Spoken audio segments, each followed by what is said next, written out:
Locked in the bunker, shadows shake. One man clapping secrets awake. Board games living, dice they break. Echoes pounding, hearts they quake. In the bunker, board games rolling. One man clapping, stories growing. Hard rock thunder, speakers blowing. Clapping loud, piano.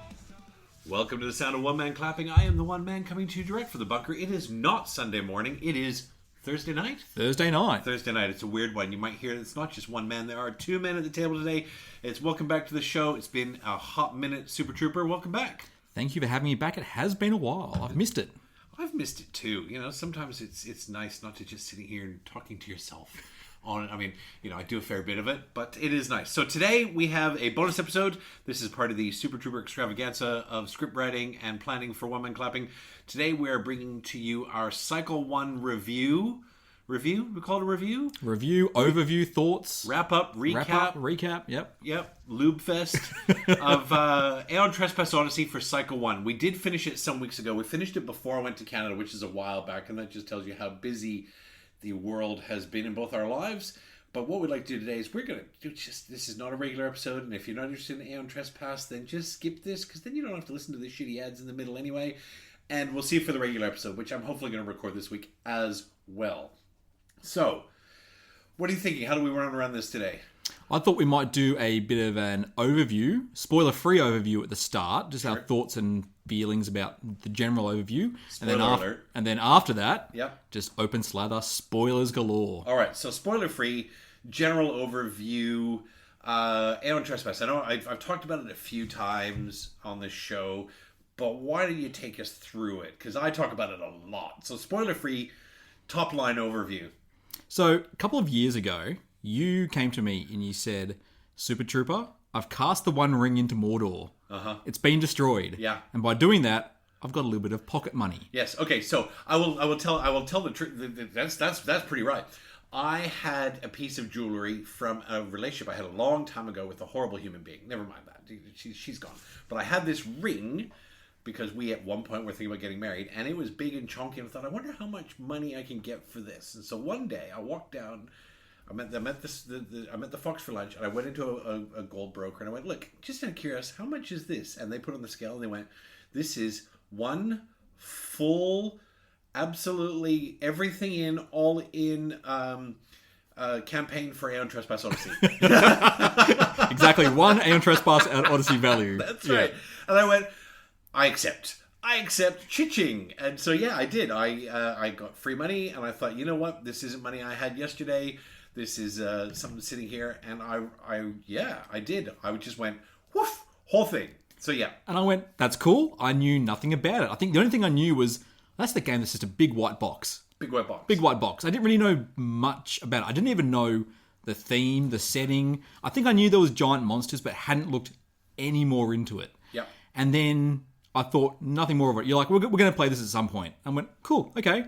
And then, I don't know, a few months later, we finally said, okay, we'll start to... Well, I think it was probably more like 10 months later, went, it's arrived. Yeah, that's right. It finally arrived. Remember that commitment that you made 10 months ago to give up 500 hours of your life? And I looked at it and went, this is Kingdom Death Monster. Yeah. But the white box rather than the black box. Yeah. And then went, it's Greek themed. Yeah. Like Greek mythology. I'm like, I like that kind of stuff. I do too. And I'm like, okay. And then we made a few more solid plans to get it playing. And you said, here are the 5 videos from Paul Grogan, Gaming Rules. An hour and 15 minutes. Thank you very much. And so, yeah, I watched all those videos and went, yeah. Twice. Probably 3 times eventually. Yeah. And I'm like, yeah, I really, really want to play this. Yeah. So, last millennia, when I was a young Super Trooper in high school, studied a lot of ancient history. And we studied a lot of the Mycenaean civilization and the Minoan civilization. And Cycle 1 is a mythological take on the Minoan civilization and Crete. And so I'm like, hey, I studied all this.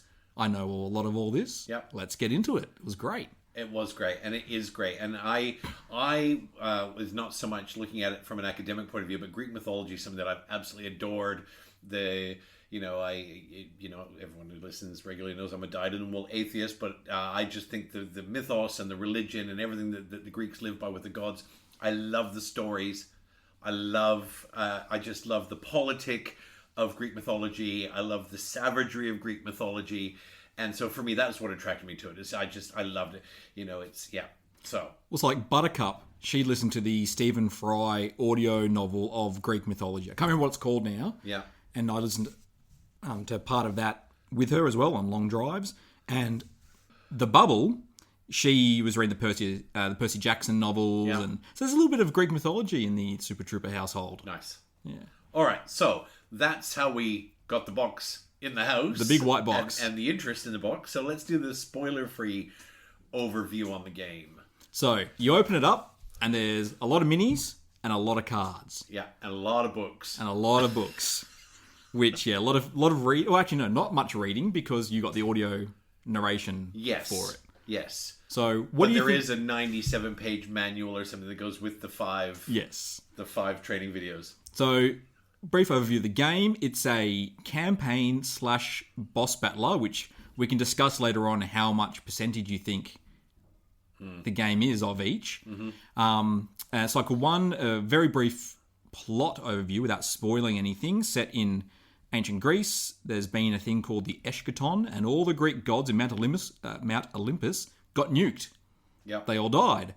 Our characters wake up on the Argo, which is a giant city-sized boat. Giant city-sized, like monstrous. Sorry, ship. It's not a boat, it's a ship. It's also the TARDIS. Well, yes. Basically. Correct. It's bigger inside than it is out. Correct. Is what I mean. And you have no memory of who you are, why you're here, and you wake up on this giant ship, and you're just off the coast of Crete.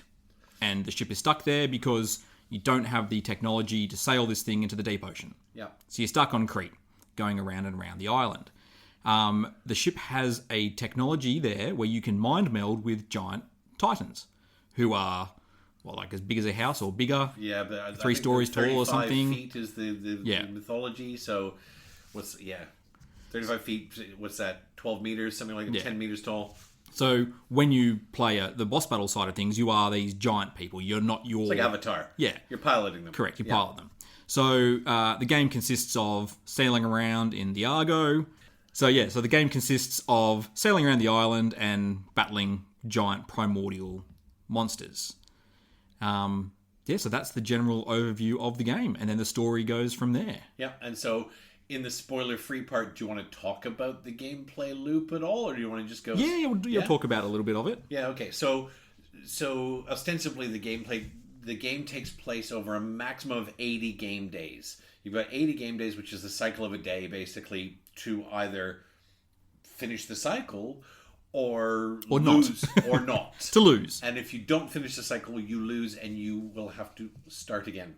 And so a gameplay cycle will start. The day opens, and you move to a new tile. Yeah, so you must move. The Argo must sail somewhere. It must sail. It can sail to a tile that's already explored, or it can sail to a tile that is not explored. So you sail to the tile, you flip the tile over, you get to see what's on it, and then... you then explore the area, you draw from a deck of cards, get some resources, encounter some things. Yeah. There might be... bits to do with the overarching story. There could be little side quests or side stories. Yeah.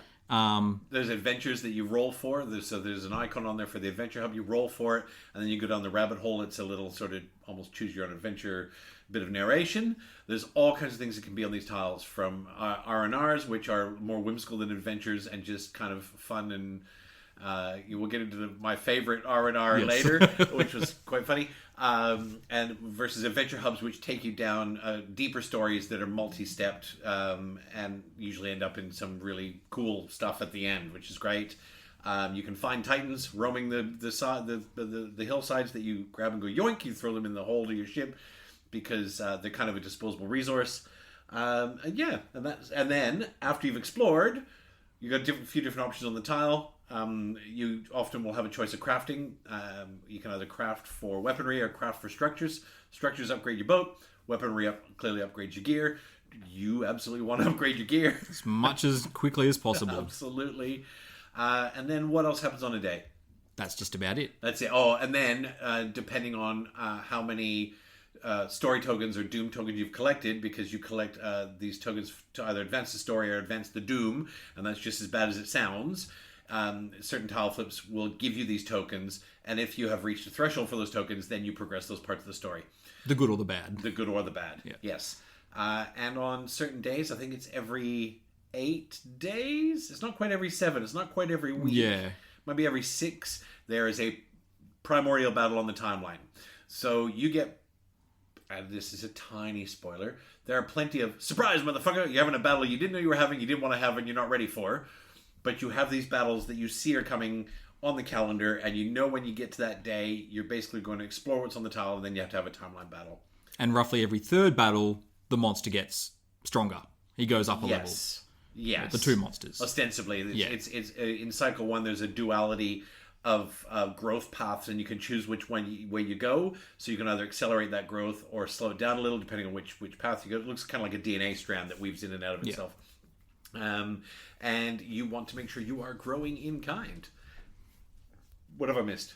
So I think before we go into the boss battles, tell me what you think about the components. Okay. Aside from the shitty unpainted minis, because we finished Cycle 1 and I still only painted maybe 30, maybe a little more. I've got plenty of unpainted minis, but we didn't unlock those. Maybe 60% of the minis from Cycle 1 are actually painted. The minis are excellent. The detail on them is fantastic. The dice are really well made. They're chunky. They roll well. I think the card stock's fine. I mean, there's not much else to the game, really, other than cards and dice and minis. Yeah. I think the production's outstanding. And I did upgrade the tile, so the base grade maps are basically just a card. They're card stock. What is it? A 50 mil by 50 mil square card stock. But we do have the upgraded tiles. We have the upgraded everything. Yeah. And so look, I think the production is quite good. I'm not. I think they made this little tuck box with dividers that you can use. I've never found an effective way to use it. We've basically just shoved all the terrain tiles in it and hoped for the best. Yeah.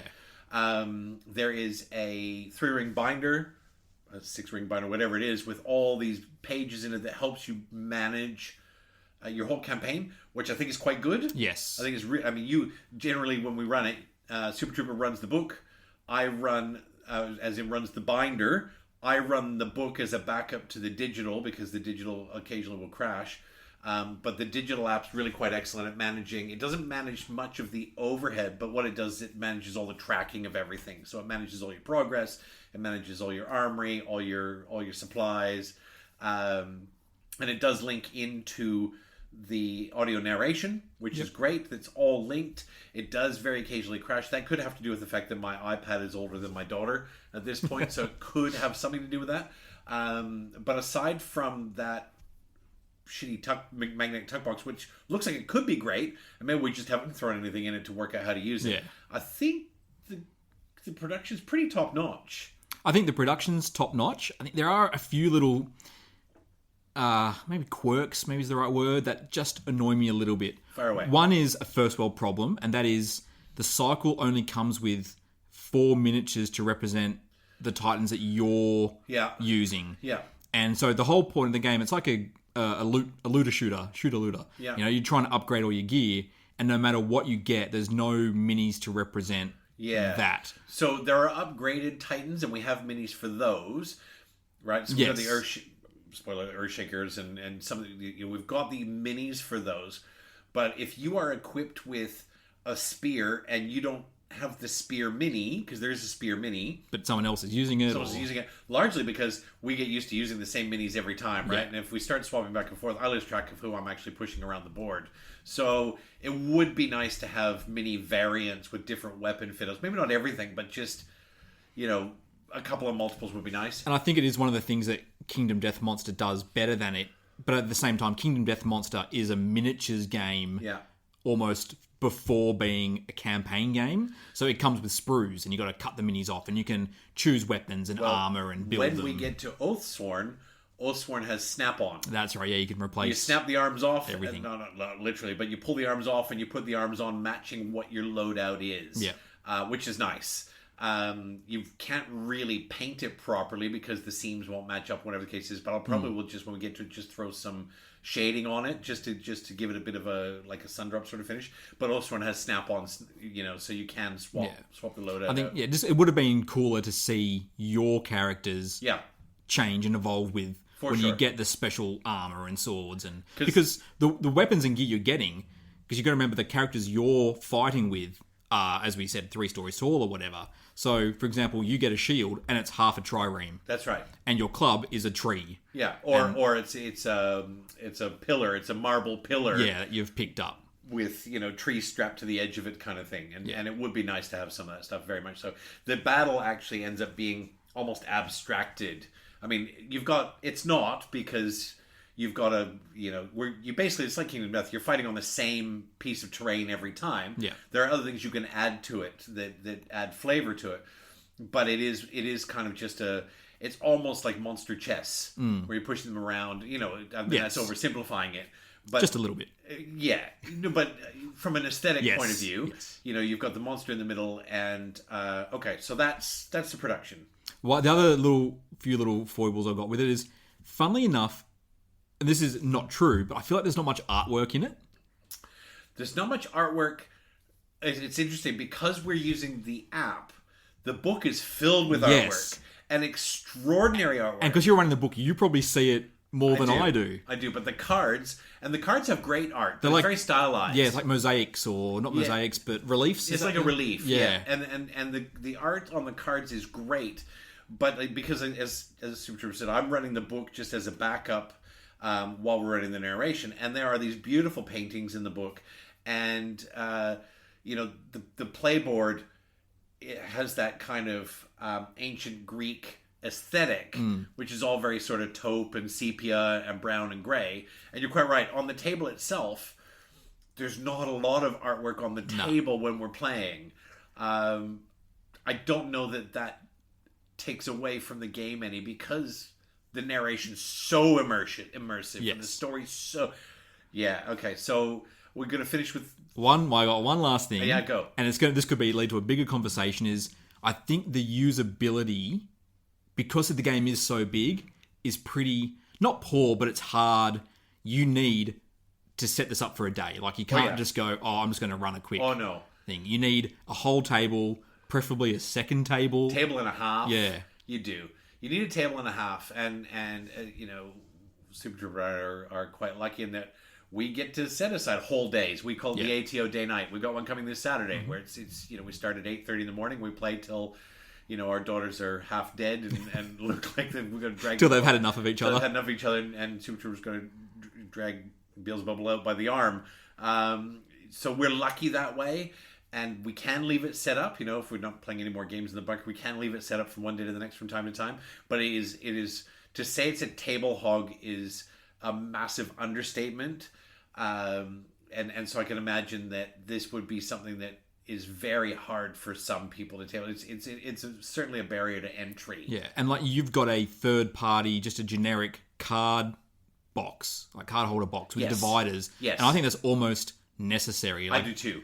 To go through all the decks of cards, and I think it's a 2,000 card box, and it holds all the cards for all the armories and everything. And it's not even everything; it's all of the cycle we're in. Yes. There's a few cards that are out of cycle, but most of the cards, when we finished cycle 1, I put most of those cards back in the main box, and this thing is still full. Yeah. And so it's got 30 plus dividers and all the cards in there, and I think you're right. I think without that, it would take even longer to try and set up and tear down. It's a game where you need to come up with a system. Yeah.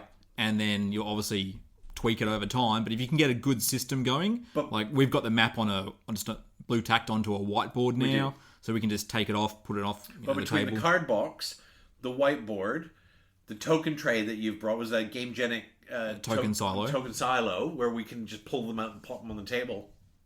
I have another one that still has some stuff in it, but not much, which is like a generic thing we would hold screws and nails in a garage. And I think if we got a second one of those Gamegenics, we could probably retire the big box, I think. Yeah. But you have to invest in some other way to manage it. Yeah. I don't know that that's a drawback. It's just something to be aware of. Yeah, but at the same time, like, it is an expensive game, and so having to is. buy a few extra things, it could add up to, another $100 worth of stuff. Oh, probably more. Yeah, Between the whiteboard and the card box, and it's probably more than that, I would say. But I think you're going to get a lot out of this game that it is worth it. Yeah. Well, yeah, so long as you've got huge stamina. Yes. Or a deep love of Greek mythology. Yes, which we have both of those we things. both have. Yeah. Okay. Awesome. So, that's gameplay loop, production. You want to talk about you want to move out of spoiler-free stuff, or do you want to just... I think maybe a quick little overview of the actual battles. Yep. The boss battles. Yep. So, as we said, like, you sail around, and then every few days, and spoilers, yes, there's some other things might trigger some battles, you fight some monsters. Yep. And from what we can see, every cycle has two, I want to call them basic monsters, but they're not really basic. Could we call them core monsters? Core monsters Yeah. that you will hunt at various times. They're the ones that are on the timeline. Yeah. So we'll say every 8 days or so, you will fight one of the two monsters. You Yeah. choose which one. And then there seems to be like there's a boss monster Yeah. for the campaign. Uber monster. Uber monster. Yeah. And then there is a pursuer. There's a chaser. There's chaser There's who- one... Yeah. And if he catches you, well, then you have a fight. You have a fight. Yeah. And so he's on the map itself, chasing you around, and various effects move him. Bag of dicks. Yeah. And so every battle, you take 4 of your titans, you get your stuff out of the armory that you've built, you equip them, and you go in. Yep. And the monsters during the campaign will range from level 1 through 4, I think it is. 1 through 4. 1 through 4, and every sort of second or third time you fight them, they could be up to level 2 or level 3. Yeah. And they get harder and harder and add a few more mechanics in and that kind of stuff. And the battle is fantastic. The battle is... The mechanics that these guys have put into the battle, I absolutely adore. And I don't want to go too deep into this because I want to talk about some battles in specific. Yep. But basically, every time you wound the monster, instead of it getting weaker, it gets more powerful. Correct. Every time you get wounded, you also get more powerful. They've given it quite a wanky title called the Reverse Combat Paradigm. I say wanky because it's fine. It's fine. They've got the right color. But basically, instead of getting weaker, you get angry and you get more ragey and you get more swingy and stronger and all kinds of stuff. But then so does the primordial. So does primordial, which is the monster you're battling, and it ramps up in a big way. So you're hoping to outpace it. That's basically the way a fight goes. Or you're hoping to just get multiple wounds real quick so that you're not sitting in that middle zone for too long. And so you have, every Titan comes with a Triskelion, which is a 3-dial little device, and it has on it Rage, Danger, and Fate. Correct. And so every time you attack, your Rage goes up 1. Yep. And the more Rage you have, the better your attack is. You'll get some sort of a benefit from your attack. But if you ever go to Rage 10... If you rage out at 10, you die. Well, you draw a card from a deck, which could have some sort of thing. But generally... You probably die. You probably die. Yeah. Which means, unless you have a way to manipulate the Rage, each of your characters is only getting 9 attacks during the game. That's right. And you've got to do, generally, 10 wounds to a monster. Correct. To win, on average. Give or take a few bonus things or whatever. So which means... On average, you have to do more than 1 wound per round. Correct. At least once. You've got to have 1 round. Now, rage only goes up when you attack. It doesn't go up every round. Correct. That's an important distinction. So we've got to do 10 wounds.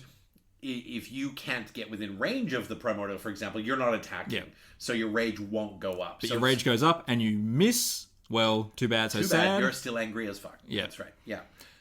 And then one of the other ones is your fate. Yep. And you can use fate to do various things, to use bonuses on equipment that you might have, to re-roll dice, and every time you do one of those things, your fate goes up. But again, if it gets to 10, you draw a card and... Different card, yeah. Different card. Fate's kind of like your push your luck resource. It Yeah. allows you to just squeeze a little more in. One of the things you use it for most is re-rolling. Correct. Right? It's one of your dice mitigators. You can spend fate to re-roll once. Yep.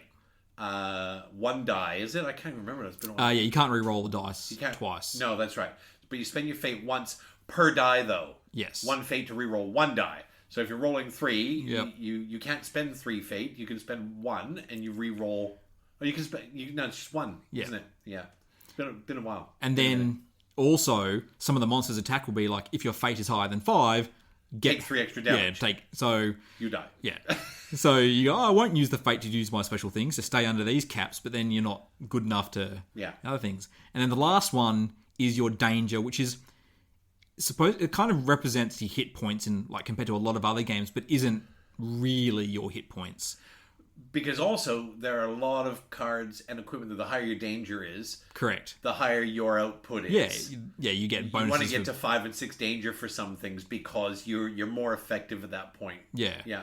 And so your danger can be raised by various things. The monster trampling you're getting thrown into columns and various bits of terrain and things like that. Yeah. But you only draw a wound card if the monster does damage to you. That's right. So raises your danger. If you get thrown into a column, then you're not taking a wound card. Wound cards are repercussions to your wound, basically. And I think it's such a great system because there's light, medium, and heavy wounds, and then do you die? Spoiler alert: we played, I think, a whole battle forgetting to draw wound cards the whole time. We're like, oh, it was our first one. Yeah.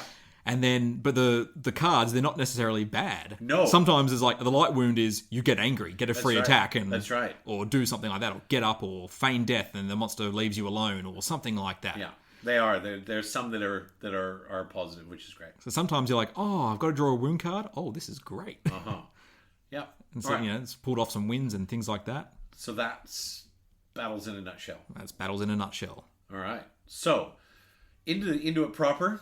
From here on in, it's all spoilers. You're desperate to talk about spoilers, aren't you? It's just, yes and no. It's just, I'm going to accidentally spoil something at this point anyway. Yeah. So, I guess... I'll just say, I mean, yes, spoilers, but it's going to be hard for, I think, a lot of people to play this game. Yeah. And here's the other thing. You could listen to this whole thing and then start the game in 3 months and you're not going to remember anything we say anyway. Right, that's the thing. Like, you're just going to go, oh, yeah, I remember that. That sounded good. There's no way by the time you get in and you finish Paul Grogan's 7.5 hours of videos and you read the 93-page rulebook that you're going to have any clue what Hammers the Super Trooper said 3 months ago. So don't feel too bad. So I guess for me, what were your thoughts before we even started? Like, when you watched the videos, you read the books, where was your head at? I remember... It wasn't so much the first tutorial battle where you fight like the level 0 of the what's he called, the Hecaton, who looks like E Honda from Street Fighter 2. Yeah, he just slaps you around. He's all hands. He it's like the guy at work that sits in the corner. He's all hands. All hands.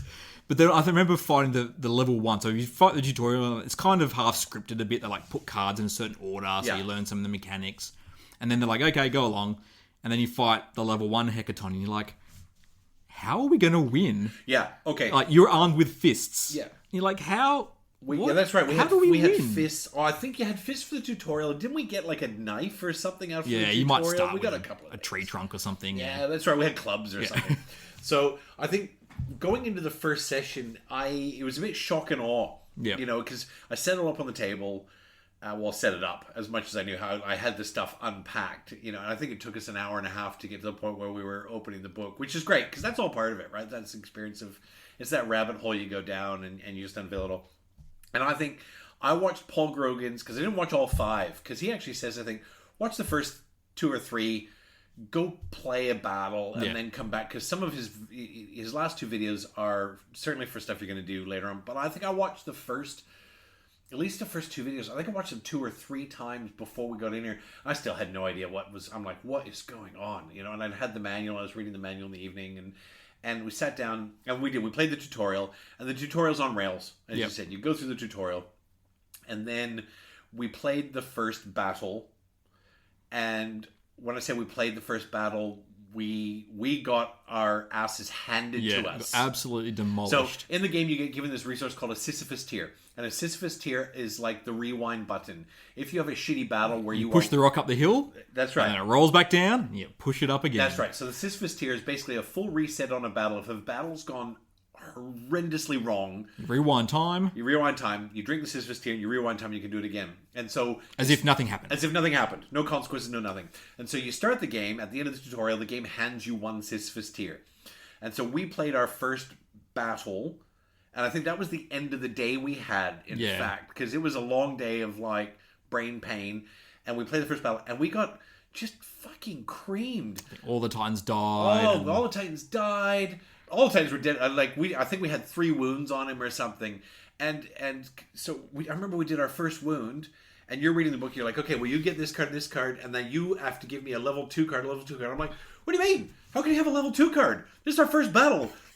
We can't be making him stronger. We were doing so badly. Yeah. So badly. And we got pasted. At the end of the day, we finished the battle, and I remember sitting here going, did we do something wrong? Like, how?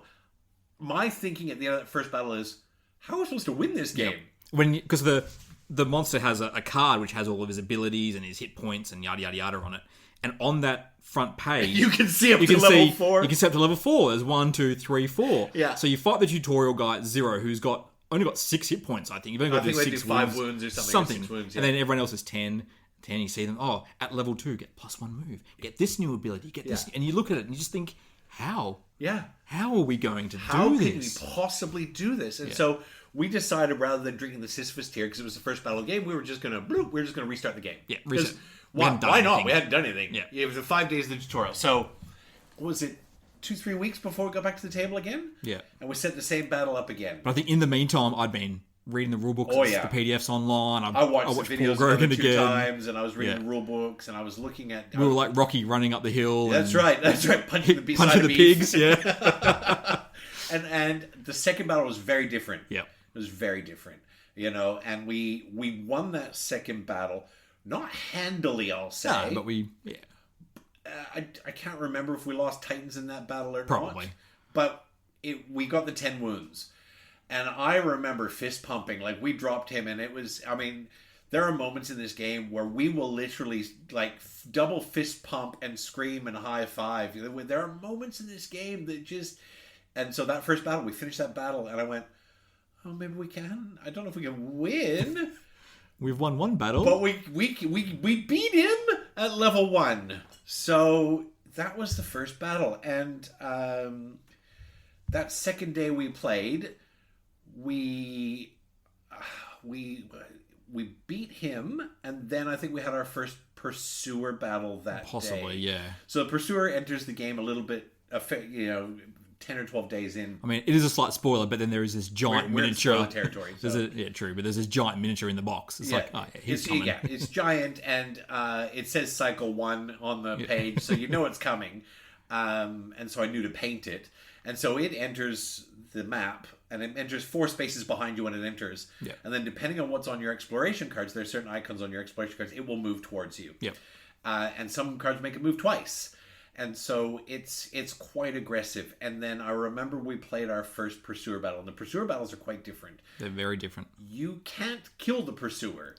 You can win the battle against it. You can win but you the don't battle. win the war. You win the battle. So how do you win the battle against the Pursuer? So after you fight him so every time you fight him, he doesn't level up, but you got to do more wounds to him to win the battle. Not 10. Correct. And I think the first battle we had to do 3 wounds. No, it was more than that, I think. Was it? You're thinking the other dude, you only had to do 3 for that first battle. We'll get to him in a sec. Yes, okay, we'll get to him in a sec. Maybe like 7, and then, maybe 5, and then goes to 6, and then to 7, or something like that. Look up, but anyway, not full 10. Correct.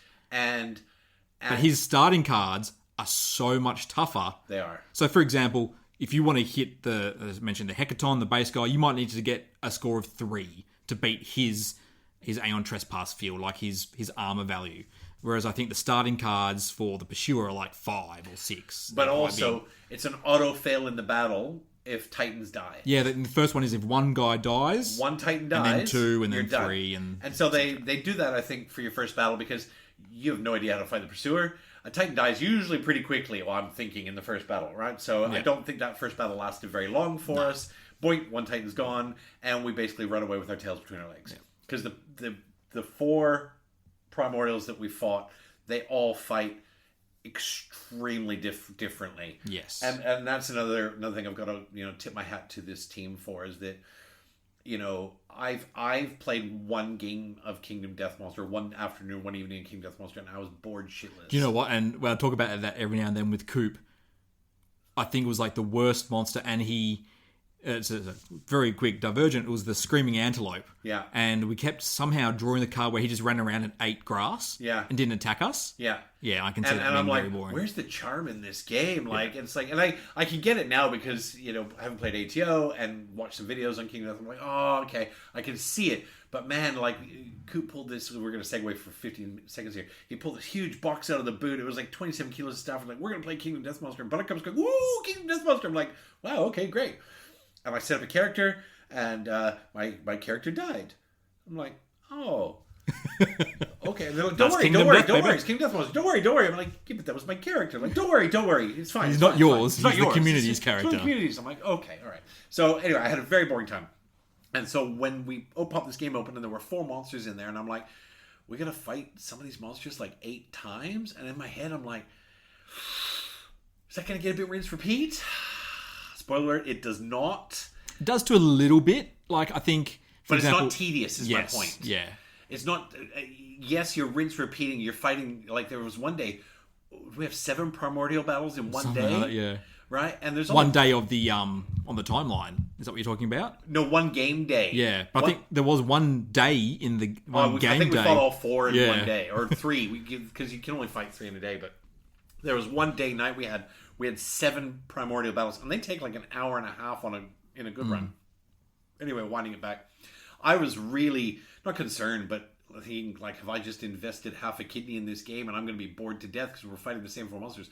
They grow and they change, and you grow as your characters grow and change and die, but also you start to genuinely learn, what do we need? We're going into a fight with this, and it's not just like, do we need a club or a sword? It's a lot deeper than that.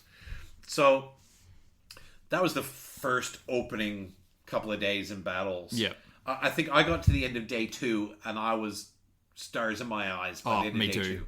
Right? Like, I think I got just that second day where we'd restarted the game, and I think we maybe played a game week, maybe 6 or 7 days, and we had a couple of battles. And I remember, like, you went home and I was sitting upstairs. I'm like, oh man, I was so fired up. Like, just so fired up. So, all right. So that's first couple of battles. Where do we want to go to next? You want to talk about the narrative in a little bit of detail? I'll just say, on the battles, I know there's a lot of people out there who don't like dice. Yeah. You know? I'm one of them. Well, yeah. I know you are a closet dice chucker. Yeah, no, I can be. I am. It's not my favorite go-to. But I think the way it's done in this is I think it gets the balance right of the combat in terms of you can... Yeah, there's ones where you go, oh yeah, I should hit this. You know, I need a 5 out of 10. So, 50-50 chance of hitting or whatever. But what it brings in are those moments where you need to roll a 10 on a D10 to do something. Yeah. Or the only thing that is bad for you is the 1, because the 1's an auto fail or something like that. And when you roll, I think, either of those, it makes for such a great game. It does. And I guess if we're going to talk about the dice for a minute, there are moments where... you've pushed and you spent your fate and you've just spent everything you have, and you roll like 5 dice and it fails. It doesn't feel like fuck this game. It actually feels like you've swung your huge club and missed a giant monster.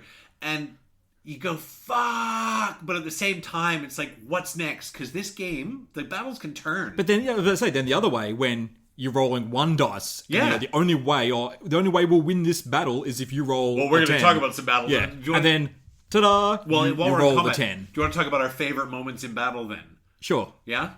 Because I reckon we've got a couple that are probably the same. Okay, so you go first. Hades. Hades? I was going to say he's my exact favorite one as well. The first time we unlocked Hades. So, in the game, there's as Hammer's mentioned earlier, there's progress and doom tokens, and progress goes on to the good part of the story you want to progress, and doom goes on to the bad that you don't want to progress. And then there's also a second place you can put the progress on what's called the Inward Odyssey, and that's exploring the Argo. Yeah. So you put a few tokens on, you open a paragraph in the book about exploring this giant ship, learning the technology it has in it. There's a civilization living on board and things like that. And one of them is you unlock like a shrine to the gods who are all dead, who got nuked up on Mount Olympus. But their spark, the divine spark of the gods is still around. Divine Surge. Divine Surge. Yeah. So every now and then, if something goes wrong, you might turn into an avatar of the gods for a few turns. You basically embody them for... It's basically the turn you're in plus 2 more if it all goes well. Which doesn't sound like a lot. But it can be a lot. Holy moly. So when your danger gets would go past 9, when you would get to 10, and you have to draw a wound card, the stack, when it goes past 10, is called the Obol. Yeah. And the Obol has 2 cards in it at the start. You live and you die. That's right. You got a 50-50 chance. So you get hit by the monster, your danger goes to 10, get these 2 cards out, shuffle, draw 1, you live. Huzzah! That's right. And then you draw 1, you die. Okay, see you later. Yeah. Let's keep trying to win the battle. So as you go on the Inward Odyssey, you explore and you get this technology where you've discovered the spark of the gods. And you replace the you died card with a you died, but roll a dice on a 10, you come back as one of the gods. You ascend. For a few turns. You ascend and you become, and you start with Zeus. So if you roll a crit, you can become Zeus for three moves, basically. Yeah. And you automatically survive, you get back up if you're knocked down, you get to do an attack. Yeah. And all these god forms have different abilities and powers, and they're all better than your base Titan and that kind of stuff. And as you go through the story, there's going to be various stories and Inward Odyssey progressions that give you different gods that you get access to. Yeah. And when we found Hades, it was a brilliant moment of gaming. So Hades is unlocked in a totally different way. So there's decks of secret cards in this. They're like, do not reveal these cards unless told to. And so there are a number of Obol cards that sit on the side that say, if you would ever hit 14, for example, on your danger, then this Obol card goes in and certain things. Replace it. Oh, no, just add it. That's add it. So now there's a 2 in 3 chance of dying. Yes. But the extra Obol card has something extra fun on it. I think it's the Fate Worse Than Death. Yeah, that's not fun. No, it's not. It's not. But if you get danger... So, there's 14 plus. There's 14. Then there's 18. And then there's 21. And there's 21. Yeah. So if you ever get hit for 21 points of damage, this Obol card comes in, and if you draw it, it says open envelope H. Yes. Right? And we're like, envelope H? Well, that's a very nondescript... Right? And so we were playing, and I got 21 points of damage. I remember it. It was the Hecaton, and he has the card where he's like, he rolls 5 dice to hit you, and anything that doesn't wound, you just keep rolling again and again and again. You keep rolling. Again, if there's no wound, you just keep rolling. And I was just stacking it up. Yeah, and you had no fate to re-roll. No. You'd used, even with all the armor abilities, and I think you must have already been on 9 danger or something. I was on 9 when I went into that, and I ended up on like 23 or something. It was the E-Honda 100-hand slap. That's he just keeps. And so we open envelope H, and in there is the Hades card. Yeah. And so you've died so much. Yes, but in this instance, you didn't have to roll for it. It was like, by the way, Hades is standing on by. Man, this is bad news. I got you, brother, and you just become Hades. Yeah. And Hades is badass. He's one of my favorite gods. And we ended up winning that battle. Because of that. Because of Hades. And then, of course, you have access to Hades. Once you've died so badly... It's like, have you ever seen... made me think of... Have you ever seen Kung Fu Hustle? Yes. Where he's getting his face pummeled into the ground for like 4 minutes. That's what it made me think of. Yeah. That battle with Hecaton made me think of just having my face pummeled into the concrete until it was a puddle. But then Hades came. And Hades... And there's at least 2 battles we had where Hades saved the day. I think we got him the first time before our hard fail. And then we got him the second time. The same way. Yeah. And both times it was just a tide changer for the battle. And generally when these gods come out, they do change the tide of the game. Yeah. But it is tough. You've got to roll a 10 on an Obol draw. Yeah. And so, but all that said, we've hit that quite a few times. Well, in one of our Cycle 2 battles, we hit it twice in one battle. That's right. Yeah. That's right. So, favorite combat moments beyond that? For me, it was definitely Hades. Yeah? I think, and probably also the first time you fight, is it the level 1 or the level 2 Hecaton, where the board edge, you die if you go off it. If you get pushed off, you die. Yeah, and the first time he just throws sweating bullets. Yeah. I think the Temenos final battle is one of my favorites. Yeah. Probably one of my favorite. Temenos, we haven't talked about Temenos yet. Temenos, he's the boss monster for the Cycle 1 campaign, and he's this giant tentacled pyramid monster. So should we talk about Temenos at the end? We'll come back to Final Battle? Final Battle? Yeah, we'll do Final Battle. But so when he first appears is when you progress the first Doom card? It's at the end of the first Doom card. There's two of them. Must be the first and second. Yeah. And he ambushes you. He does. He comes up over the hillside, and it's not a very big battle. Yeah, well, you look at it and you go, oh, it's this... You look at his card and it's like, 10 wounds? Yeah. Why has he only got level 1 on this page? There's no 2, 3, 4. So you're only going to fight him at level 1 the entire cycle. Correct. And then you go, oh, how do we do 10 wounds against this guy? And then you read this out, it's like, you just got to do 3 and get out of there. Yeah, because the narrative is you're running away. You're just trying to beat him off you so you can run away. So I think it was 3 wounds in the first battle, and then you can, quote-unquote, win. Yes. I think the narrative is Temenos goes, solo, and lets you go.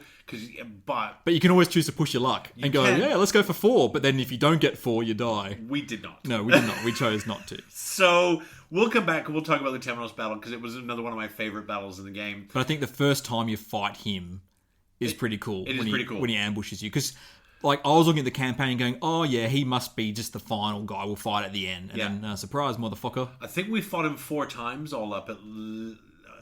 there's I think 4 times. 2 Doom cards, the final battle, and there might have been another story. I think there was a mid-story. At the mid-story, one of the story chapters might have chucked him in. All right, so do you want to talk about the hard fail now? Or the narrative? I think the narrative, all right. I think first. All right, you lead. The narrative is basically, as I mentioned at the beginning, you're trying to sail around Crete to try and get the technology that you need to equip the Argo so it can go on the high seas.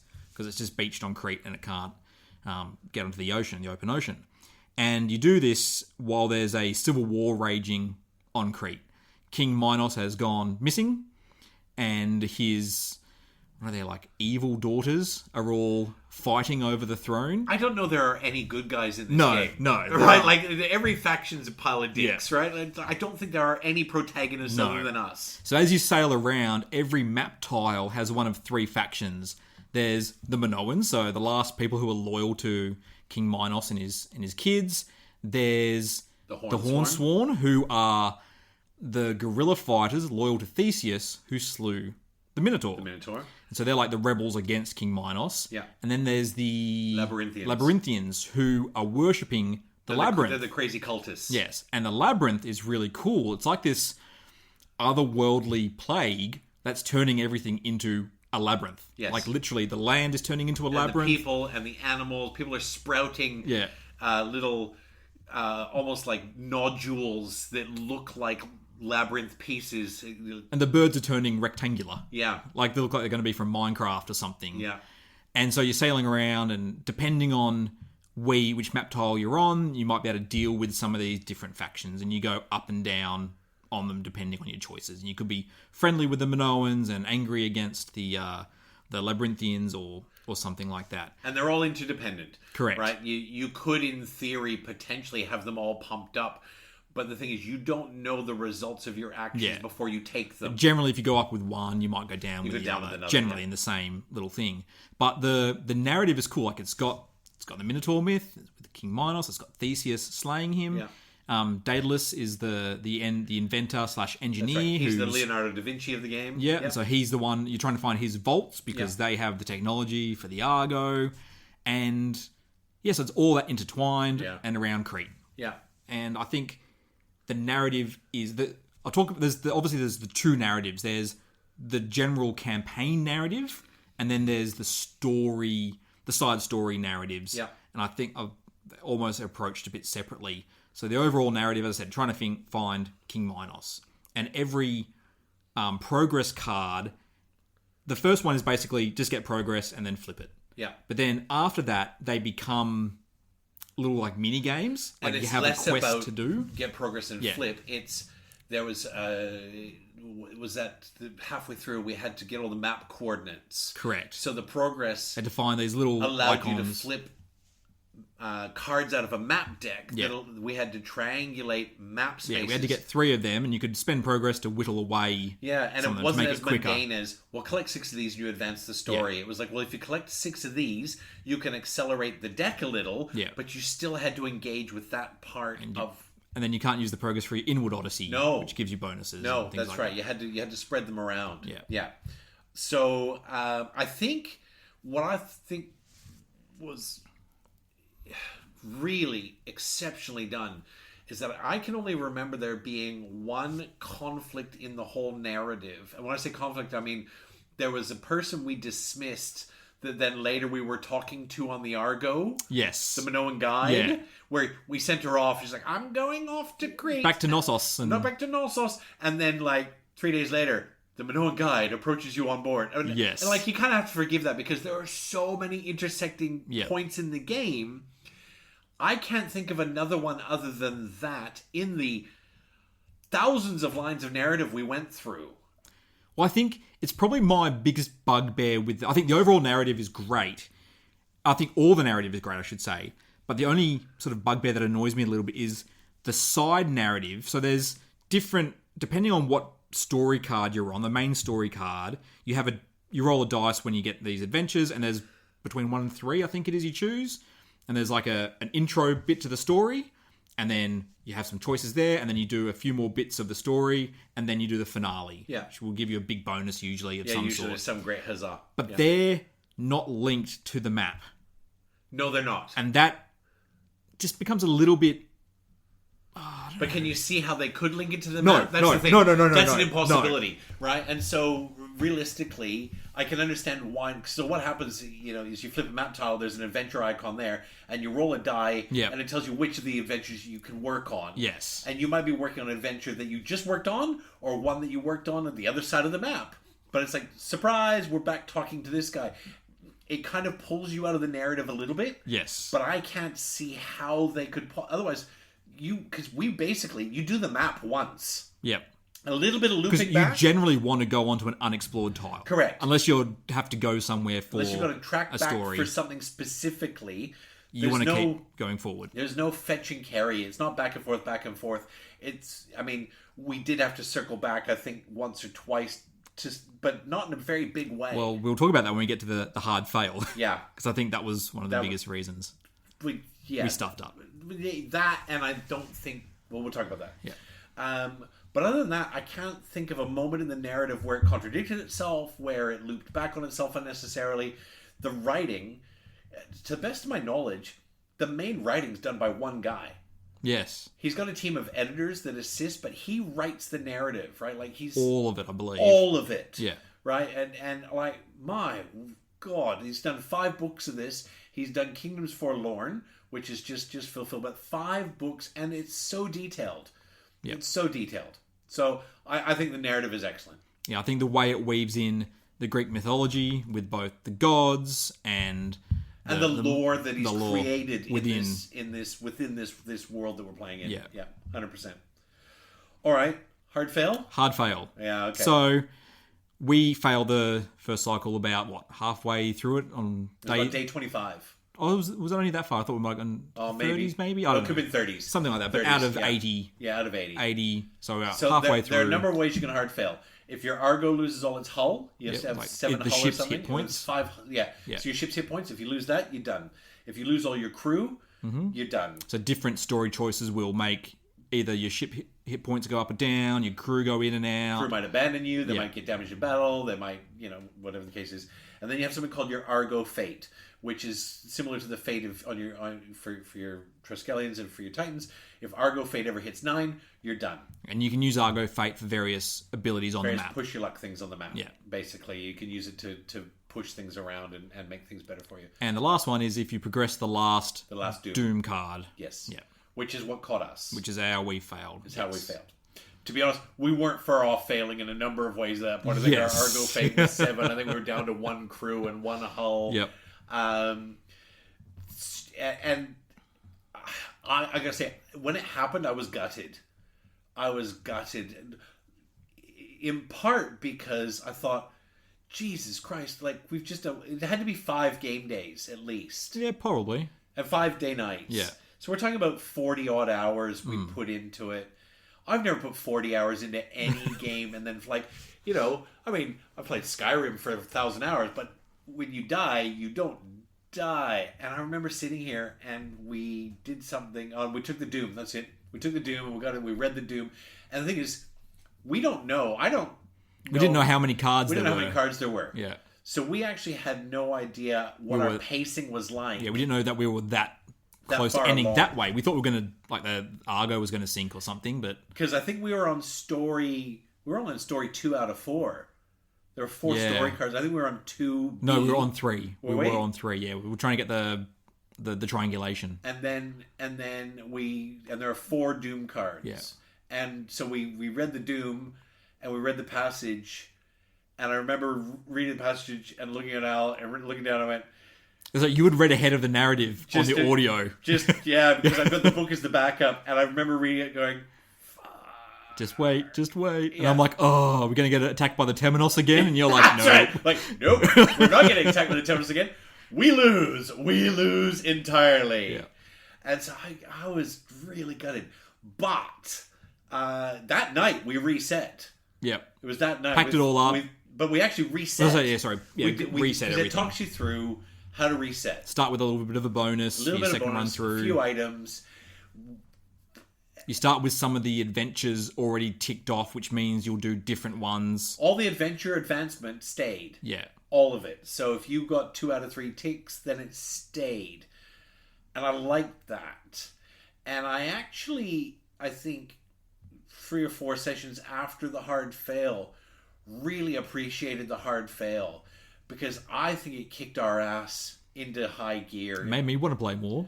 Made me want to play more, but it made us play better. Yes. Well, I think there was a clear way that we knew we failed. So, quite heavy spoilers here. One of the story cards tells you to find some numbers on some map tiles to progress to the story.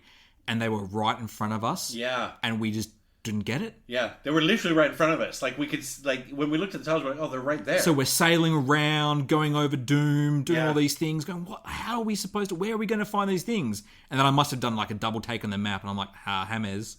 There. That and that's the and number that. there. And I remember like, just, it was the face palm and a half of Jesus. So we had double back through. So the middle of Crete is sort of suffering the worst from the labyrinth, and it's got the most Doom and the most annoying labyrinthians in it. All that river works that we went through Correct. 2 or 3 times and sailing around going, where is it? And Where we is copped it? so much Doom. We copped so much Doom. Going through there. And so when we did it the second time, we knew exactly what we're looking Fuck for. this place. Yeah. Get this, get what we need to do, get in, get out, and then progress. Yeah, and I think this, when we finished Cycle 1, I think we were only on Doom Card 2, 2B, I think. I don't Something think we like hit that, the yeah. 3rd Doom card yet, which was great. Because it also meant that we played those first 30 days, I think, in about 2 game days. Yeah, pretty quick. Because we knew what we wanted to do. And so, what I sort of, I guess, in first instance, approached with real misery. Like, I was like, just, god damn it. Like, oh, we're going to be playing this game till we're dead. Like, in real life. I think made me appreciate and enjoy the game so much more. Oh, yes, definitely.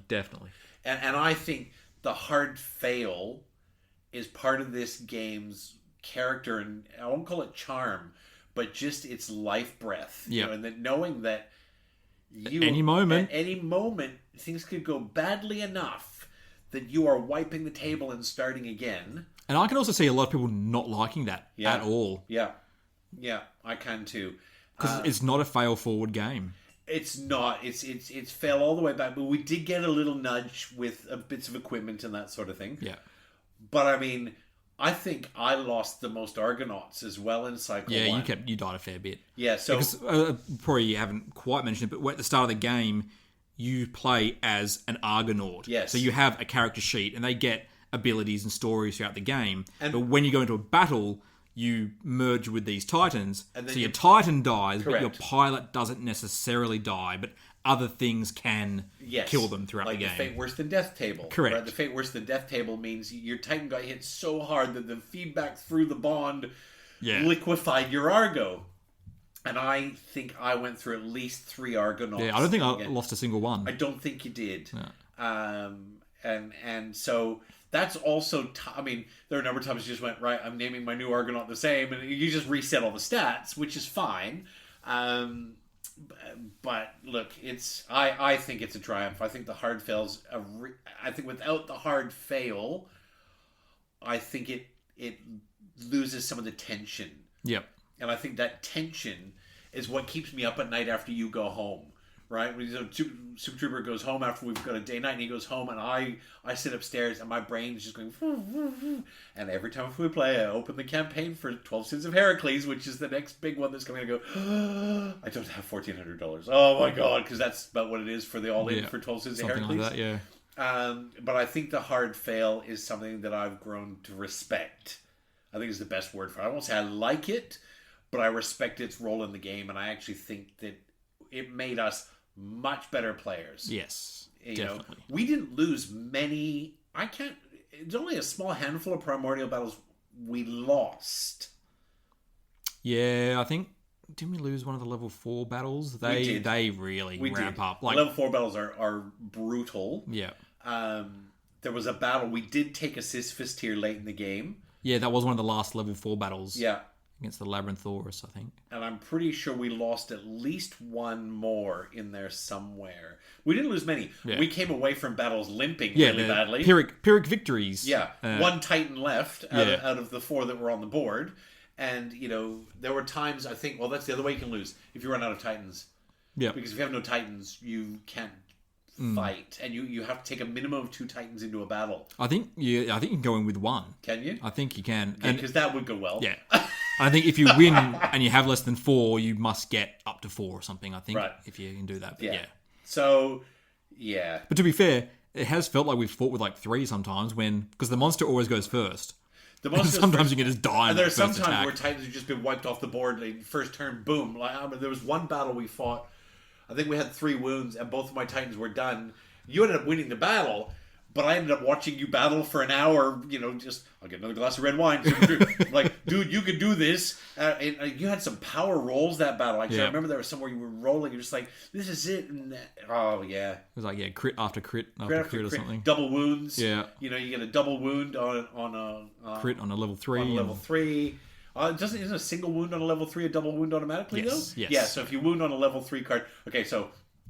Body parts, wound cards are body parts. Yeah, so there's levels 1, 2, 3. So the monster starts off with only level 1s. That's right. And you wound a level 1, it's like, huzzah, you got a wound. Replace it with a level 2. It's harder to wound. And if you get a level 3 in there and then you wound a level 3, it counts as 2 of your 10 wounds. Yeah. Which is magnificent. So, but they've got a lot of if you fail to wound this, die. And there were a couple of moments where, you're drawing from the wound decks. You've got minor wounds, major wounds, grave wounds before you get to obols. Well, some of the grave wounds just say you've been disemboweled. Yeah, you die. You're dead. You're just done. You just pull the card, and you might have more danger or hit points left on your dial, but you pull the card, and you did. And you did. So there are times when we got down to 3 or 4 Titans, but I think that tension is marvelous. Yeah. It's absolutely marvelous. Well, that's the hard fail. So what have we missed?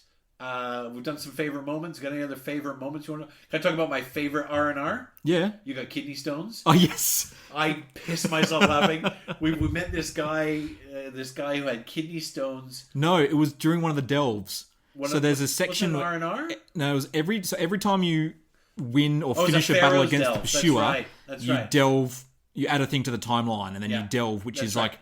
You're experiencing memories of scholars in the Library of Alexandria. That's right. And they're scrolls, and they're kind of like hallucinatory flashbacks. Yeah. Yeah, and one of the guys we were flashing back with had kidney stones, and therefore they transferred to my character or something. Well, I was the one doing the delve, and at the end it says, give kidney stones to the player you hate, or you like the least of these words. I'm like, well, I'm not giving them to myself, buddy. And so these kidney stones, they had didn't they eat away at your danger during battle? Yeah. Right? So your rage went up, I think, because you're angry with the kidney stones. Your rage went up and your danger went down or something because you had kidney stones. And eventually you passed it 12 days later in game. That was hilarious. It was just one of those moments I just thought that is so funny and so not serious. Because the rest of the game is quite a serious game. There's not a lot of levity moments in the My game. favourite levity one was when one of the R&R adventures again, and you found Maisie, the labyrinth dog. Maisie the dog. And we immediately fucking lost him the next battle. So Maisie is described as little pug dog, but it's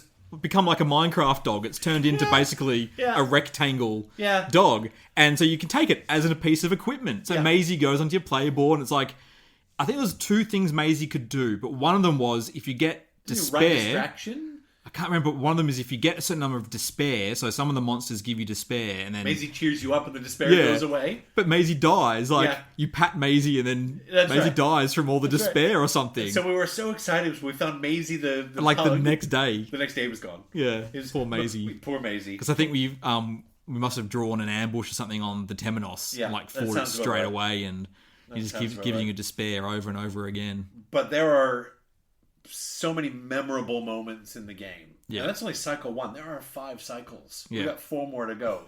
We only played 1 day of cycle 2. Yeah, so we're only like maybe 10 or 12 days into that or something. Yeah, I think it might be less. It might be 8 or 9. Yeah, but that's all right. So that's favorite narrative moments. What have we missed before we get into?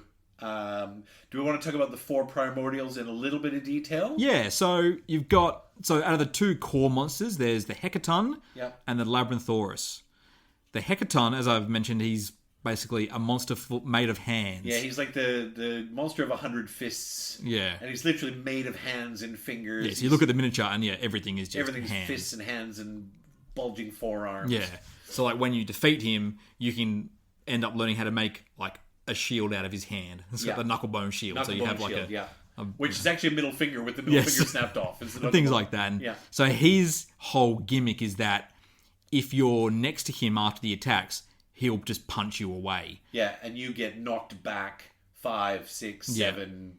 And if you get knocked into a column, you'll stop, but you'll take damage. And you'll fall down. Which can be good because one of the things as he gets tougher, as I mentioned earlier, if he knocks you off the edge of the board, you just die. You die. The edge of the board becomes an abyss. And it's like a cliff edge. If he pushes you off the edge of the board, it's immediate death. Yeah. There's no saves. There's no nothing.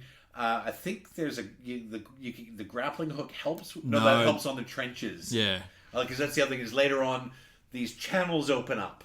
Yep. All through the map, and if you end your turn, you can get knocked over one. But if you end your turn on one, you die. Yep. Yeah. And so you get a lot of equipment that you can spend fate to dodge away from him. Yeah. Things like that. There's little opening windows on monster attacks that you can use some of your special abilities. And one of them is to move away. Yeah. So if you're not next to the monster, then he can't punch you across the map. And it can just be a little sidestep. Yep. Just go whoop to one side and he misses. It's like a whiff. But that moment when he attacks you and you look down and all your equipment's been used. Yes. And you're like, I got nothing. And you just hope that you've positioned yourself so there's a column behind you or the long edge of the map or something like that. Yeah. I think he was pretty cool. And his evolution was really excellent, because of course he's the first one you fight. And you can really feel the difference between level 1 and level 2 and his behavior.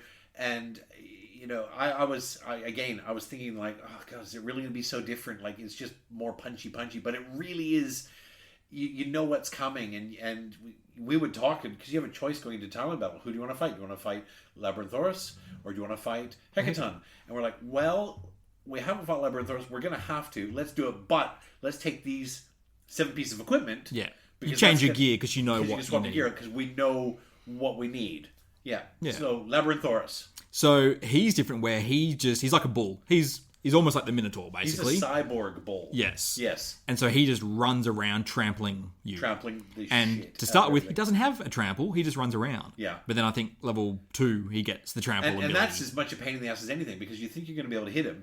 And all of a sudden he's 9 squares away. And you're like, well, I'm going to spend my turn running over to where he is. And then he goes, see ya, motherfucker. And he runs the other side. And you're like, yeah. So you have to create this almost network of titans so that we know wherever he ends. Yeah. Yeah. You're like, hopefully I'll set up so he'll attack me, but you guys get behind me so that he ends up near you. So we got to the point where we could try and goad him into a certain space, and it was really clever. I found it. I gotta be honest, I hated Labyrinthaurus because he also drops labyrinth tiles. Yes, so labyrinth tiles are a type of terrain. So when you fight, you have just a blank map, and the setup will say, put certain terrain tiles on the map here, here, and here. Yeah. And as you go on, you get labyrinth tiles. And they are, there's like an L shape, a Z shape, there's a square, and a long straight. There's the long straight. And they have borders on them. Impassable walls. So you can run through these tiles, but you can't run across these tiles.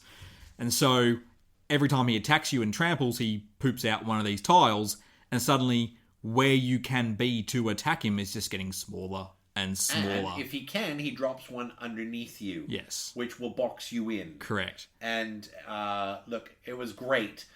I hated the Labyrinth. Yeah, he is probably out of those two, he's definitely the most annoying. He's such a douche. Hekaton, like, you just know, if you can step away, you're generally going to mitigate the worst. So long as you don't get punched off the map. That's what I'm saying. Like, as long as you can step away from him, you can, But then when Labyrinthorus leveled up, the trample was so nasty because every movie has trample on it. Yeah. And there's only so many times you can stand back up. If you haven't got the spring shoes or the spring feet, we had a couple of bits of equipment that helped us stand up and turn. But again, you have to recharge those if you want to use them. It's like cranking your crossbow. So you get down 2 turns in a row or something. You get trampled 2 turns in a row, and you are down, and you're basically out for 2 rounds because it's 1 round to do nothing, 1 round will all stand up. But he does introduce one of the mechanics of vantage points. Yes. So talk about vantage points because I love them. So some of the monsters in this one, just him and the Alpha Temenos, they have vantage points where if you do a critical wound on certain cards, you reveal a vantage point. On some of the miniatures, there's actual physical thing you replace. Things where you can swap out, that your minis can perch on. Otherwise, you just take them off and you put them on the card, and on the Labyrinthaurus, you're on his back. You're basically riding the bull. And he moves Slamming around. your sword into the back of his head. Correct. And you get a nice big advantage when you attack. And also... And you can't be targeted while you're on his back. Correct. Yeah. Except for someone, they've always got 1 or 2 cards that can do something. Yeah. So that's always quite fun when you can... It is quite fun. And what's cool about it is it's just thematically... Yeah. It's cool to think you're sitting on you're clinging to the back of his neck. It's like riding the sandworms. Yes. Right? And, basically. And every round you've got to roll an endurance check to stay on. Yep. And if you fail the endurance check, you fall off and you also fall over. Yes. Right? So you are knocked down. Yeah. Great little bit. Okay. Then there's the Pursuer. The Pursuer, the Hermesian. The Hermesian Pursuer. He's this giant big bird man. Yeah. I always thought of him as a demonic mosquito. Yes. And he sprays ambrosia everywhere, which is, I guess, we don't really know exactly where it comes from. I guess, I don't know, is it something to do with the gods that they're blood or something well, from when they ambrosia died? is traditionally food. Yes. I don't know what it's meant to be in this, but it's toxic. And maybe it's been poisoned in the eschaton. Yeah. But there's pools all around, and if you finish your turn on one, you take one. Yeah, if you get knocked through it, you might get some. You got to roll for it, and if you end up with 4 ambrosias, you're dead. You 5. You can have 4. You can have 4, yeah. yes. If you get the 5th one, instant death. Yeah. So a So lot a of lot his... of things he does. Ambrosia doesn't do anything else. We haven't mentioned Despair. We talked about it very, very briefly, but we didn't talk about... Well, I think the Alpha shitty Temenos is part. the only one who basically does it. Despair. We had plenty of Despair. Mainly from the Temenos. The other one, there's slightly, but like it's his mechanic. Yeah. So the ambrosia is just it's something. It's basically a counter that It's you like, get. it was almost like a clock on the fight as Yeah. well, because you've got to spread your attacks around. You can't go, oh, this guy's a really good tank, so he'll take the big shield, the big armor, and he'll... Because there were a lot of counter-attack moments where once you do the wound, you still take an ambrosia sometimes. So if you take more than 4 hits, well, You're done. that 5th one's probably going to kill you. So you got to start, cycling the hits around. Everyone takes a bit of damage. Yeah. But like as we mentioned, you've only got to kill him. Well, only got to do a few wounds to him the first time, and then it goes up. Yeah. But his mechanic's pretty cool, where to actually defeat him, to get him off the map and get him to stop following you, you've got to actually kill him in battle, which is to do 10 wounds. And then you have another battle, which we haven't done, where you track him back to his nest. Chase him back to his nest. That's right. So 10 wounds. Basically, he runs away cackling. Yeah, or he's limping as well. Called toying. Yeah, his wings are all busted, and he's all crying and upset and running back to his lair. But we got through to towards the end of the Inwards Odyssey, where you unlock a little bonus, and it says if you ever wound the Cryptex, there's one of his hit locations is the Cryptex. Like it must be like his mechanical heart or something. Yeah, it must be. And if you wound that, he automatically just dies. That's right. And then we got the technology from the Inward Odyssey, which is you always crit against. Every attack on the Cryptex is a crit, but we still have to. I think it's got a 10 ATO value. Yes, it's like the hardest thing in the game. Yes, to hit. But following that, you get the sub quest that I think is you can put it on the timeline and say 7 days from today. Go and fight him in his lair. Yeah, which represents the 7 days of trekking to his lair, and you fight him in his lair, and then he's done.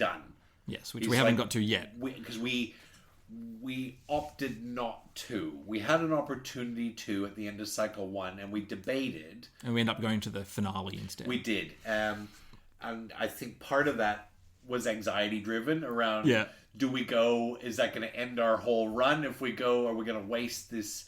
Because we were pretty hulky at the end of cycle 1. Yeah, we were set up. And so just for the spoilers, the Pursuer carries over into cycle 2. Yeah, if you haven't killed him. If you haven't killed him. So he is on the map in cycle 2. Still following us around. Bag of dicks. Yes. So that leaves Alpha Temenos. So as we mentioned, the first time you fight him, you've only got to do 3 wounds. Yeah. But that's pretty hard to do 3 wounds. It's pretty hard to do 3 wounds on Alpha Temenos at the point at which you bump into him the first time. Yeah. It's like to get 3 and then and you can't retreat any other way because he's run away from ambushed battle. you. Because that's one thing I haven't mentioned is most of the battles you can, well, at least the normal hunts. The Hecaton and the Labyrinthaurus, you can't retreat from the Hermesian Pursuer, I don't think. Don't think so. You can after two Titans are dead. Once you've lost 2, you can run. You can't in the Temenos battles. There's no... I don't think you can run from the Pursuer either. I think it's... Because when Titans die, a certain number of Titans die, it's an auto-fail. It's an auto-fail. So yeah, you can't run from Temenos. You've got to do those 3 wounds, or 4, or 5, or whatever it is. And the final battle is a full 10 wounds on Alpha Temenos. But like the first time you fight him...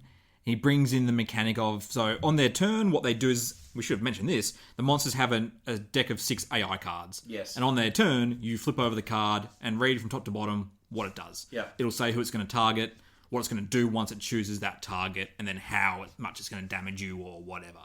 And what the Alpha Temenos does is you do that, you flip one of these bad cards, he smacks you all around, does a lot of damage, and then you also do his standard attack. His signature move. Which is just...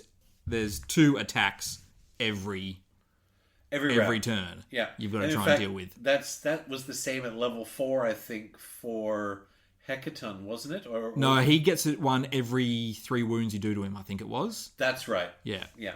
So the more wounds you do, every 3, he attacks you with his signature. Yeah. So straight up, and because the monsters always go first, or just about always go first. The monster's getting 2 attacks on you. Yeah. There is... I can't remember what the name of the boon is you get. Yeah, there's a boon you wisdom can pick or something. up. No, something wisdom, wasn't it? I can't remember what it's called. There is a boon you can get which gives you initiative in all the battles. You get to go first. And it's huge. It's huge. To get to go before the Primordials is huge. It's a huge bonus if you can get it. And it seems like something small. It's like, well, they still get a turn. It's like, yeah, but... I mean, if you could do 2 wounds around... Yeah. By the time you're tacking those last 2 wounds on, it's massive to get that benefit. I can't remember what it's called. So anyway, Alpha Temenos. Yeah. So Alpha Temenos, we fought 4 times, something like that. Going into the final battle, we tossed it up. We're like, because we were like, oh, this is. We had gear. We're at day like 60 or something. Yeah, it was 60. We had plenty of time. Yeah. We could have sailed around a bit. But we had no more, where we were, we had no more new map tiles to explore. No, and you can't get more resources until you flip new map tiles. Yeah. And so we were kind of toying with, do we fight a few more of these level 4 monsters to get some more... try to get some more resources off of them, because you get unique resources off of them. And in the end, we just said, no, let's do it. Yep. What we didn't realize is that for every adventure hub you complete... you get a boon going into the Alpha Temenos some sort of battle. a Benny. Some sort of benefit. And some of them were fantastic. I think one of them gave you... We got to go first. We got to go first, yep. Which is massive. I think we had a vantage point automatically unlocked. As if going into the battle we had a vantage point. And he's cool because the miniature actually has this little section that you pull away and replace with a vantage point section. You're actually on the model. So your model, your mini is on top of the model. We had, I think, 3 or 4 benefits going in because the auto fail, because the hard fail. We knew what to do. The hard fail helped us complete adventure hubs that we otherwise wouldn't have done. And for each adventure hub you completed, we had a Benny going into the battle. And so I think it was one of my favorite battles. It was also one of the swiftest. I was about to say, it was also one of the easiest battles. And I went in going, fuck. And honestly, we got to like round 4, and you and I were like... We had a god come out as well. We did have a god come out. Zeus or no, Demeter, I think it was. Demeter or... Because Because we had the 3-armed Titan and Demeton. They look very similar. Yeah, and it was just like we were rolling dice going, eat this motherfucker! And I think it was only about 4 rounds of battle. It was very quick, which was a little bit of a downer. But also thematic. Yeah. You know, we'd spent the whole game growing and training and growing and training, sweating and dying to then get to the battle and just go, suck this. You know, I loved it. Would I have wanted it harder or more tension? Maybe. But it also just felt like 4 gods going in and just going, we've had enough of you. Yeah. We've just had enough. We've had enough of you. Because every time in the game, like, the narration is quite good. It's got sound effects and stuff in the background. And the narrator will be talking about, and over the hill you hear... and you and I look across the table going, oh, Jesus, here he comes again. It's Temenos. It's Temenos again, and then you go to Temenos battle, which... You know, we always did reasonably well on, but they were hard. They were tooth and nail. And I kind of loved the fact that we went into that final battle and just went, I've had enough of you. And just fucked him up in 4 rounds. It was great. I loved it. It was one of my favorite moments. Yeah, it could have been harder, but I didn't even care at that point because what did we put in? It had to be 12 or 14 full days we put into Cycle 1. Was it that many? I don't know. You can look. I could. You can look. But either way, time well spent. Yeah, oh, definitely. Time well spent, and we literally, if it wasn't the end of the day, we would have set up Cycle 2 and gone. I would think we prepped it. We did. It was about an hour and a half of packing away Cycle 1. We actually did the epilogue first. Yes, that's right. So there's a whole epilogue, which is just really story. There's no fighting. To try and catch up on stories you might have missed. There's a little bit of that, but there's also a little bit of stuff that you can carry through into Cycle 2. And the epilogue really, there was some like roll for resolution stuff. Like you could have chosen to do some battles, but we could have. Yeah, we chose we were tired. The other option. Yeah, we took the other option. There were a couple of battles could have thrown in there, and the epilogue was fine. I don't know if I would have missed it if we didn't have it, but it was fine. It also added that whole new story basically with the sirens. You learned a lot about. They had nothing to do with the main campaign, really. Yeah. But yeah, their take on the sirens is pretty cool. So we did the epilogue that night, and then we basically stripped and packed away Cycle 1, and meticulously, it was like another hour and a half, meticulously get Cycle 2 out. We're like, ooh, making sure we had all the right text we needed. And we got it all set up and ready to go Cycle 2, and we have since then had 1 day of ATO, which was almost 2 months ago. Yeah. Because I went to Canada. And it was before PlayCon. It was before PlayCon. I went to Canada. I went to Tari for a week. Yep. We had a whole week of games planned, and I had to go away I didn't have to. I chose to go away for work because the money went into my board game account, and I thought, well, that's time well spent. Yep. We had 5 gaming days basically planned back to back, and I went, Super Trooper, no. And we can't finish Cycle 2 in a week. Can't finish Cycle 2 in a week. And so this coming Saturday, we got a full day plan. Well, you've got to step out for a bit. We got our second day of Cycle 2. Final thoughts? It's great. Yeah. It's great. I think I'm still not sure if it's my favorite campaign game. Yeah. Compared to probably Arkham Horror. Yeah. The card game. I'm not sure where it's finished up. It's interesting for me in that I don't... There's so much game, but so much of it is that boss battler. You don't want to talk about the weight between narrative and boss battler. I almost don't know if this, like, if I said I've got campaign games, I've got ISS Vanguard, Tainted Grail, Agamonia, which I'm playing through, ATO. It is so different. It's so hard to compare it to anything else. See, I think it's a campaign game with boss battling as opposed to a boss battler with a campaign. I agree. Yeah. Even though the boss battling tends to be more of what you're doing from a time investment, the impact from the narrative is more. But I think sometimes, like, you might go 7 in-game days without a battle, and you've read a lot of story, and that takes a while. Yeah. No. Yeah, that's what I mean. But then that day we had 7 primordial battles in one day. A couple of ambush cards. It was like 9 hours of just battles. Yeah. And I think it was only 2 game days or something in the end. You know, but I think that's fair to say it's a campaign game with boss battling. They're both... It wouldn't be ATO without both halves. Yes.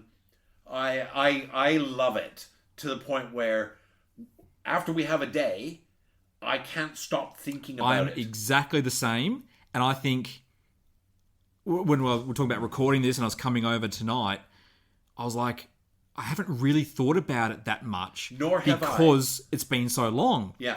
But the mere thought that we're playing it on the weekend has got me thinking about it again. And the second we flipped record, my brain just went, "Oh yeah, this is so good." Yeah. You know, we had no script tonight. We had nothing. I had 6 notes on my phone for the things we wanted to hit, and it is probably, I'll give it this, it's the most memorable game I've played. Oh yeah, for sure. You know, by far. You know, it's there are moments at the table that I still get goosebumps thinking about opening envelope H. I'm like, what is this? Yeah. I'm fucking Hades, bro. Let's go. Fuck you. Hecaton, whoever we were stopping all over. So good.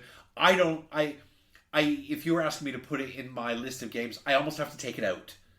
Because I can't... It's its own thing. It's its own thing. Like, if you say, do you like this or Voidfall more? It's like, it's so its own thing. And I can understand why you say, I can't say whether it's better than Arkham Horror.